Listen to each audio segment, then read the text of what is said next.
We all have prejudice.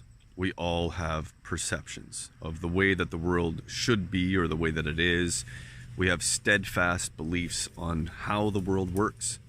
To say that you don't is to say that you're not human. That's just the way it is. It's based on your personal experiences, the things that you've been exposed to, the things that you've seen, the things that you've read, learned, what have you. It is how much information has come through you and the filter that colors that information as it comes in.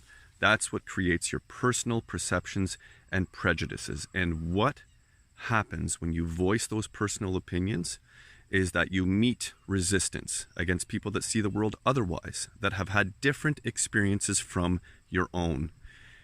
And that is an opportunity to learn, to grow. It's not an opportunity to dig in and then to rally people around you to make sure that everybody sees the world your way because you're right.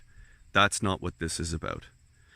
This is about an opportunity to learn something, to grow, and to think that maybe the way that we've done things in the past, while mostly correct because we find ourselves here today living amongst this bounty of everything in this current society, we still have an opportunity to grow. And if you are a farmer or you are just a human being, I urge you to look at your own personal life for examples of that. If you remember the first year you ever ran your farm, for example, and what you thought about your land compared to today and what you know today, I would be willing to bet that there are a few perceptions along the way that just got blown out of the water. Things you thought would work that maybe didn't, or things that you didn't even know existed that all of a sudden today you're doing in everyday practice. That's what we're talking about, okay? One of the issues that has come up here in North Dundas is a councillor making a statement that is a blanket statement based on his personal views. While that is totally allowed in today's world, you're allowed to voice your personal opinions. Using a public platform when you are an elected official to voice your personal opinions reflects on all of the people that you represent, whether you like it or not. So your personal perceptions, while you are allowed to have them, must be tempered with the weight of political expectations and responsibilities of the people that you represent.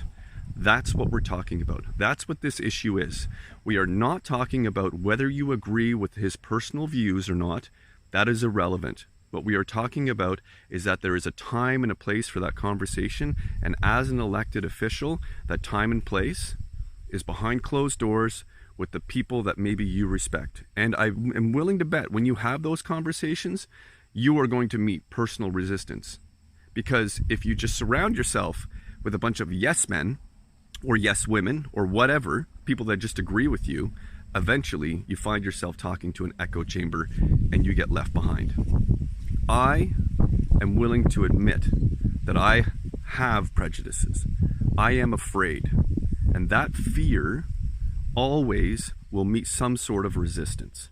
Some sort of resistance from society, and that will force me to grow. And that's what it means to be human. So on Monday, when you go to the Joel Steele Arena, if you go, or if you have a personal opinion and you're real upset about this, let's remember that. This is an opportunity to face your fear and grow and admit that maybe there isn't just one answer. One person cannot divide this community. We're better than that. I believe that.